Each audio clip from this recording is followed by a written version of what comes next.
Dominique Piron, bonsoir. Vous êtes secrétaire général de la CGT au Mans. D'abord, une petite réaction par rapport à ces suppressions de postes chez Maurice Ducrot. Est-ce qu'on aurait pu éviter ce scénario ?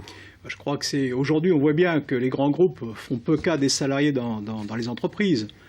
On voit dans votre reportage un grand désarroi de la part des salariés, mais aussi une volonté de se mobiliser pour dire on ne se laissera pas déposséder de notre emploi et on va se battre à la fois pour retrouver un emploi, conserver son emploi, mais aussi, si par malheur on devait quitter l'entreprise, eh bien partir avec le fruit de notre travail et des indemnités dignes de ce nom. Effectivement, mettre 7 ou 8 000 euros de plus sur la table en leur disant au bout de 30 ans vous partez qu'avec ça, ça ne fait pas, y compris, je dirais, comme on dit vulgairement, la maille. Et pour ce qui nous concerne, l'Union départementale CGT est complètement solidaire des salariés de cette entreprise. Et avec eux, on va examiner dans les tout prochains jours les formes d'action, les formes d'intervention pour qu'ils puissent retrouver un emploi rapidement, mais aussi qu'ils puissent partir dans des conditions acceptables financièrement. Donc vous allez les soutenir. On passe à un autre sujet. L'INSEE vient de publier une étude.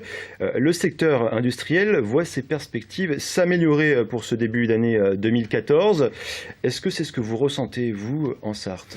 Écoutez, toutes ces études qui sont faites, je trouve qu'elles sont souvent en contradiction avec ce que nous, on vit sur le terrain, à l'image de... À partir de questionnaires envoyés aux entreprises. Oui, mais bon, vous savez, les entreprises, là aussi, je rappelle qu'on est dans la période où le patronat, sous l'ère Gattaz, veut un maximum d'aide publique, de l'argent qui d'ailleurs leur est donné par le gouvernement sans contrepartie. Et aujourd'hui, eh bien, ils ont tout intérêt à présenter leur entreprise sous les meilleurs auspices.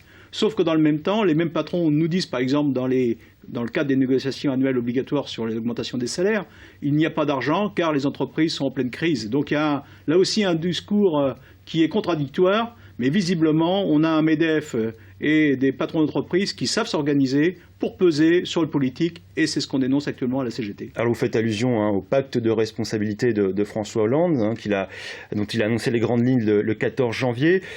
Il annonce des contreparties quand même, c'est moins de charges pour les entreprises, mais des créations d'emplois. Ils se battent un peu sur les chiffres, mais voilà, vous y croyez, vous ? Écoutez, on n'y croit pas, pour la bonne et simple raison, c'est que d'ailleurs Gattaz le dit lui-même. On est d'accord pour avoir les aides, par contre, on ne veut pas s'engager pour garantir de l'emploi et de la création d'emplois. Donc, on le voit bien, ce gouvernement est plus à l'écoute des propositions formulées par le MEDEF qu'il n'est à l'écoute, y compris des propositions formulées par les organisations syndicales, et en particulier la CGT. Donc, non, on ne croit pas du tout à ce pacte et un effet d'annonce qui va effectivement délivrer au patronat un certain nombre de moyens financiers qui sont l'argent des contribuables quand même, mais la contrepartie, elle n'existe pas. François Hollande est presque qualifié de libéral. Est-ce que vous faites quand même une différence entre François Hollande et l'UMP aujourd'hui ? Écoutez, malheureusement, le constat que nous faisons, et nous l'avons dit aux députés sarthois à plusieurs reprises, il n'y a pas de différence dans la politique faite par François Hollande et les députés socialistes de ce que nous avons connu par le passé avec Sarkozy et l'ensemble des gens qu'il soutenait à cette époque-là. Il n'y a pas de rupture. D'ailleurs, s'il fallait s'en convaincre, regardons sur le blocage des salaires dans la fonction publique pour les agents. Ça fait 4 ans que les augmentations de salaire, il n'y en a pas. On le voit aussi sur les créations d'emplois dans un certain nombre de secteurs, il n'y a rien. Et aujourd'hui, tout ce qu'on nous promet, c'est de la rigueur, toujours plus de rigueur. Et donc, il n'y a pas de rupture avec la politique du passé. Alors, une dernière question avec une réponse assez rapide, s'il vous plaît. Ce matin, vous manifestiez devant le Conseil des prud'hommes au Mans. Vous estimez notamment que le parquet ne donne pas souvent suite aux dossiers provenant de l'inspection du travail. La justice est inéquitable ? Écoutez, il faut qu'on ait une justice juste. Nous, on s'interroge aujourd'hui sur le fait qu'un certain nombre de constats, y compris avec des procès-verbaux établis par des inspecteurs du travail, sont transmis au parquet. Et bizarrement, on n'a jamais de suite, malgré que notre union départementale se porte partie civile.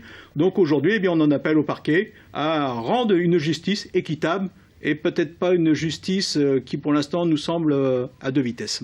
Merci Dominique Piron. Merci. Merci à vous. Et c'est